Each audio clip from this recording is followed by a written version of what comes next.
دێ لە چوارینە دەگمەنەکانی خەیامی گەورەتان بۆ خوێنمەوە. ئەلبەتە ئەم چوارینانە مامۆستا گۆران کردوێتی بە کوردی.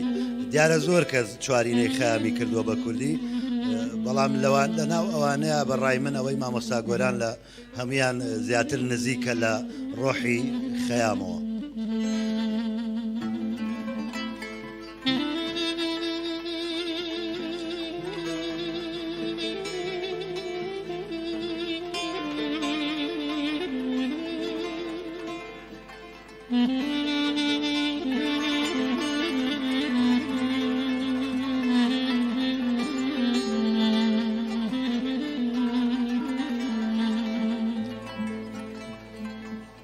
کە هەوری نەورۆز ڕووی گوڵی تەڕ کرد، بە عەزمی بادە هەڵسە دەست و برد.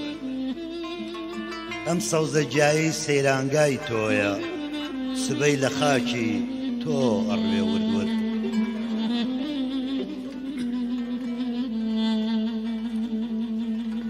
ئەڵێن دۆزەخە جێی پیاوی سەرخۆش، هەی قسەی بێجێی دوور لە عەقڵ و هۆش.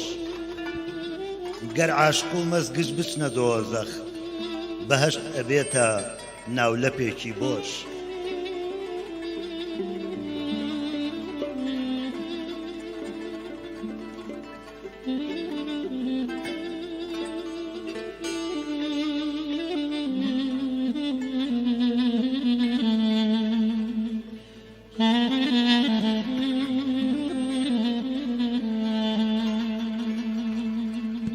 هەندێ دەستخەڕۆ دووی غرور کەوتن، هەندێک شوێن کۆشکی پڕ لە حور کەوتن. کە پەردە لاچوو ئاشکرا بێ، ئەمانە لە تۆ ئێزگار دوورکەوتن.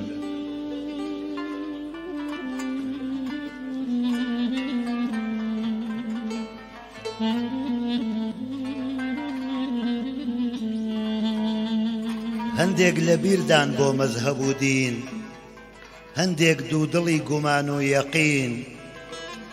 لە لابەلاوە لە پڕ دەنجێ دێ، ئەڵێ کام گومان کام بڕوا و ئاین.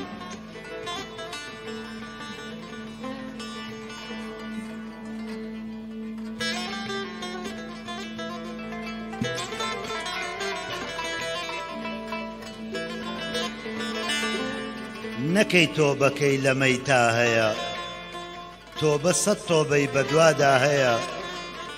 گوڵ کراز بدڕێ و بولبول بخوێنێ، لە کاتی وادا تۆبە کواوە هەیە.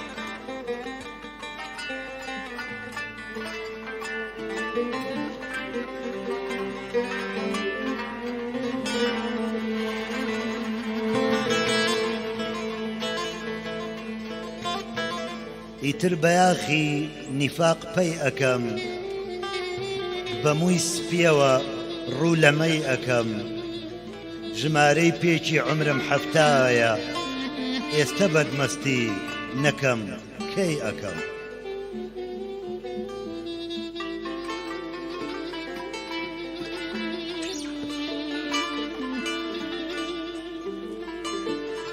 چ دەستەی تازە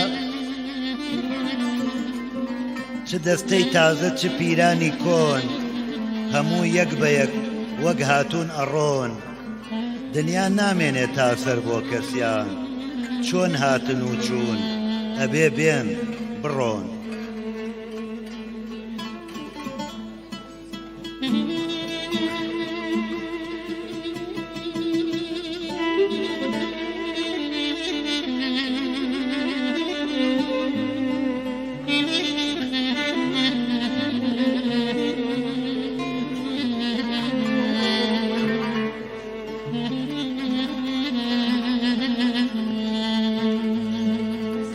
دێ لە